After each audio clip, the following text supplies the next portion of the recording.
నమస్కారం. నేను మీ చిన్న జహాంగీర్, జమాల్పూర్ జర్నలిస్ట్, అఖండ ఆయాద్వాసు ప్లానర్, నంద్యావాడ గ్రహీత, న్యూమరాలజీ. ఇలా ఉంటే సమాజంలో గౌరవం తక్కువ. అంటే ఈ స్లాబ్ పైన నుండి భీముని ఫీటు ఇక్కడ కలుపుకొని ఇలా భీము ఇచ్చి పెట్టారు. దీని తర్వాత పాల్ సీలింగ్ చేస్తారు. భీములు అనేది ఇంటిలో ఎట్టి పరిస్థితిలో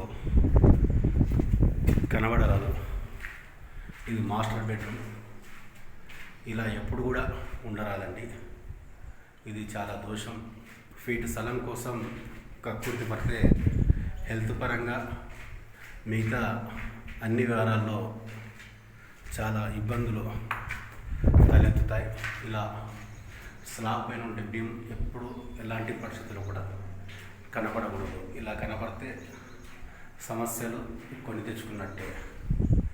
ఉంటే కనపడకుండా వెంటనే ఇల్లు కట్టుకుంటూ భీమ్ కిందనే గోడ వచ్చే విధంగా కట్టుకోవడానికి ప్రయత్నించండి. నేను మీ జహాంగీర్, జమాల్పూర్ జర్నలిస్ట్, అఖండ ఆయాద్వాసు ప్లానర్, నంద్యావాడ గ్రహీత, వాస్తు సామ్రాట్, న్యూమరాలజీ.